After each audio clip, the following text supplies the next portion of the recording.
నమస్తే, welcome to our channel. నేను సిరి.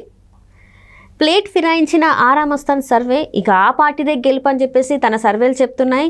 ఇంతకీ ఏ పార్టీ గెలుస్తుంది ఏంటి అనేది ఆ సర్వే చెప్పిందో మనకి తెలియజేయడానికి మనతో పాటు ఉన్నారు ప్రముఖ సీనియర్ జర్నలిస్ట్ డివిఎస్ గారు. నమస్కారం సార్. నమస్తే సార్. ఇప్పుడు ఆరామస్థాన్ సర్వే మనం చూసాం, చాలా రోజుల నుంచి ఆరామస్థాన్ సర్వేల గురించి మనం వింటూనే ఉన్నాం. అయితే మొన్నటిదాకా ఏంటంటే ఒక పార్టీ గెలుస్తుందని చెప్పేసి దానికి పాజిటివ్గా ఉన్నాయని చెప్పేసి ఆరామస్థాన్ సర్వే అయితే కొన్ని రిలీజ్ చేసింది. కానీ ఇప్పుడు మాత్రం వేరే పార్టీ గెలుస్తుంది అని చెప్పేసి మళ్ళీ ఇప్పుడు రిలీజ్ చేస్తున్న పరిస్థితి ఉంది. ఫస్ట్ ఏ పార్టీకి చేశారు, ఇప్పుడు ఏ పార్టీకి చేస్తున్నారు సార్? ఎవరి ఆరామస్థాన్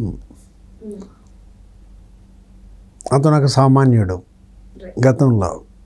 ఇప్పుడు నువ్వు కూడా సామాన్యురాలువే, నువ్వు కూడా సెఫాలజిస్ట్ అయిపో, నువ్వు ఎక్కడికో వెళ్ళిపోతావు, అసామాన్యురాలుగా టాలెంట్ లేదు ఎదుగుతావు.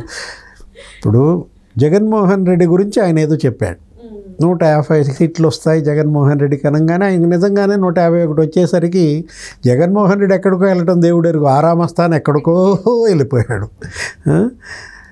పెద్ద సెఫాలజిస్ట్ అయిపోయిన దీంట్లో ఇవాళ అన్ని పార్టీలు అతని కోసం పోటీ పడుతున్న దీంట్లో అతను ఇవాళ అనేక మందికి ఉపాధి కూడా కల్పిస్తున్న దీంట్లో ఆరామస్థాన్ సర్వే ఆయన ఇప్పుడు 2024 ఎన్నికల్లో ఎవరు గెలుస్తారని చెప్పాడు ఏంటి, దీనిపైన రకరకాల ప్రచారాలు. వైసీపీ గెలుస్తుంది, జగన్మోహన్ రెడ్డి గెలుస్తాడని ఆరామస్థాన్ చెప్పినట్టు, ఆ తర్వాత ఆయన కూడా దాన్ని ఖండించినట్టున్నాడు. సోషల్ మీడియాలో ప్రచారాలన్నీ అవాస్తవాలు, నేను ఎవరికి ఏమీ చెప్పలేదని ఖండించిన దీంట్లో ఇప్పుడు ఎగ్జిట్ పోల్స్ వస్తాయి. ఇప్పుడు 7th ఫేజ్, లాస్ట్ ఫేజ్ ఎప్పుడైపోతుంది నీకు? జూన్ 1వ తారీఖు. జూన్ 1వ తారీఖు చివరి ఫేజ్ ఎలక్షన్ అయిపోగానే ఎన్నికల యజ్ఞం పరిసమాప్తి. భారత ప్రజాస్వామ్య ఎన్నికల యజ్ఞం 7 దశల్లో ముగించిన తరువాత జూన్ 1 6 గంటలకు అయిపోయింది అనుకో, ఒక అరగంట ఆగి 6:30 7 గంటలకల్లా వీళ్ళు వస్తారు. ఎవరు? Exit polls. ఇప్పటిదాకా ఆపారన్నమాట, ఇవ్వకూడదు, వాళ్ళ ఇస్తే ఎగ్జిట్ పోల్స్ వేరే ఫేస్ని ప్రభావితం చేసే అవకాశం ఉందని. ఎక్కడో ఒక చోట ఎగ్జిట్ పోల్స్ ఆల్రెడీ ఇచ్చారు, కానీ మీరు ఎందుకు ఇచ్చారని. ఇప్పుడు ఆరామస్థాన్ ఎగ్జిట్ పోల్స్ ఎలా రాబోతున్నాయి? ఆయన ఏదో వైసీపీకి అనుకూలంగా ఇస్తున్నాడని ప్రచారం చూసాం కదా, వైసీపీ గెలుస్తుంది జగన్మోహన్ రెడ్డి అనేది. ఇప్పుడు అది మార్చేశాడని, ఇప్పుడు తెలుగుదేశం, జనసేన, బీజేపీ ప్రభంజనం కూటమి అలయన్స్ ఎన్డీఏ గెలుస్తుందని మరి ఆరామస్థాన్ ఇస్తాడా? ఏదైనా ప్రజానాడి, పీపుల్ పల్స్.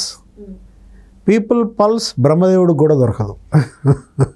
ఏది ఆరామస్థాన్ ఎంత, ప్రశాంత్ కిషోర్ ఎంత, యోగేంద్ర యాదవ్ ఎంత, ఈ సోకాల్డ్ సఫాలజిస్టులు వీళ్ళేంటంటే ఏదో శాస్త్రీయ సర్వే అని చెప్తారు, శాంపిల్స్ అంటారు, రైతులు అంటారు, కార్మికులు అంటారు, ఉద్యోగులు అంటారు, నిరుద్యోగులు అంటారు, విద్యార్థులు అంటారు, వాళ్ళు ఒక 100 వీళ్ళు ఒక 200 ఏదో శాంపిల్స్. వయస్కులు, ఈ వయసు వాళ్ళు ఇంత, ఆ వయసు వాళ్ళు ఇంత, ఈ వయసు వాళ్ళు ఇంత, ఇంత శాస్త్రీయంగా మేము సర్వే చేసామని చెప్పుకుంటారు, ఇస్తారు. 10 గడ్డలు వేస్తారు, ఒక గడ్డ తగులుతుంది కదా, ఆ తగిలిన గడ్డాడు ఎక్కడికో వెళ్ళిపోతాడు. ఇది ఆరామస్థాన్ లాగా. ఇదంతా ఏంటంటే వీళ్ళు ఎన్నికలు రాగానే వీళ్ళు వచ్చేస్తారు.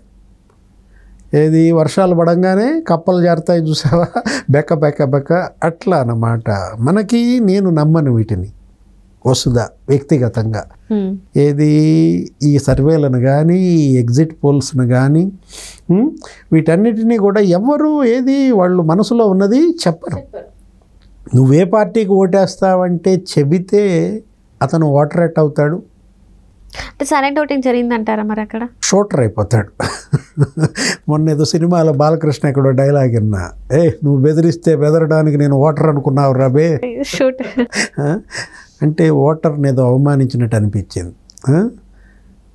ఎవరు అసలైన షూటర్? ఎవరు? ఓటరు. మామూలు షూటర్ కాదనమాట. కొట్టాడంటే గింగిరాలు తిరిగి పడాలా. ఎవరు? అది నరేంద్ర మోడీ అయినా సరే, రాహుల్ గాంధీ అయినా సరే, చంద్రబాబు అయినా సరే, జగన్మోహన్ రెడ్డి అయినా సరే, రాజశేఖర్ రెడ్డి అయినా సరే, అలాంటి షూటర్ ఓటర్.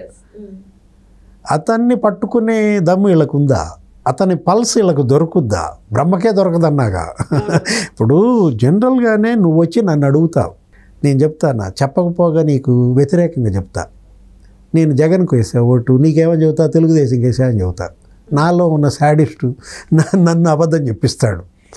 నిన్ను ఆట పట్టించాలని నేను చూస్తాను, ఇంకా నిన్నేదో ఏడిపించాలని చూస్తాను, అంతే తప్ప నువ్వు అడిగిన ప్రతి ప్రశ్నకి తిక్క సమాధానమే చెబుతాను. ఇదేంటి ఇప్పుడు ఎవ్వరూ కూడా మనం ఇందాక అనుకుంటుంది అదే, ఏ సర్వేలు ప్రజల నాడిని పట్టుకోలేవన్నమాట. అప్పుడే అనూహ్య ఫలితాలు వస్తాయి. జగన్మోహన్ రెడ్డి ఇంత వేవ్ వచ్చుద్దని ఎవరైనా అనుకున్నారా? ఎన్టీ రామారావు 1983లో ఈ గాలి కొట్టుద్దని అనుకున్నారా? అదేంటి, అది ప్రజా వెల్లువ. రేపొద్దున కూడా ఇప్పుడు ఏంటి ఇక్కడ వెల్లువ అంటున్నారు. ఏది, ఎన్డీఏ, తెలుగుదేశం, జనసేన, బీజేపీ గెలుస్తోంది, 118, 125, 150 ఇట్లా చెప్తూ వెళ్తున్నారు. ఇది వీళ్ళు చెప్పేదేముంది, వాళ్ళు చెప్పేదేముంది, వన్ సైడ్ అయిపోయింది. కాబట్టి కాకపోతే వీటిని నమ్మకూడదు, సర్వేలను నమ్మకూడదు, ఎగ్జిట్ పోల్స్ని నమ్మకూడదు అన్నమాట.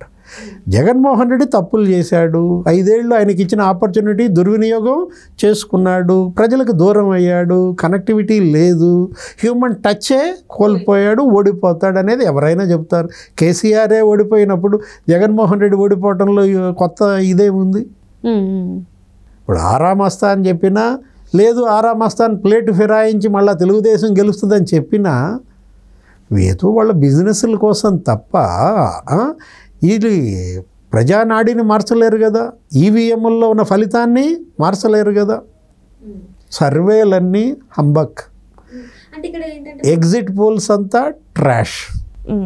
ఇక్కడ చూసినట్టయితే మొన్న ఆరామ్ అస్తాన్ గారే ఏంటంటే తన ఫేస్బుక్లో, ట్విట్టర్లో అనుకుంటే పోస్ట్ చేశారు, ఇప్పటివరకు వచ్చిన సర్వేలు ఏదైతే నా పేరు మీద వచ్చాయో, మా ఆరామ్ అస్తాన్ సర్వేలో వచ్చాయో అవి నిజం కాదు, నేను మాత్రం జూన్ 1న 6:30కి సాయంత్రం 6:30కి విడుదల చేస్తాను, అదే నేను ఇచ్చే నిజమైన ఆరామ్ అస్తాన్ సర్వే అని చెప్పేసి అన్నారు.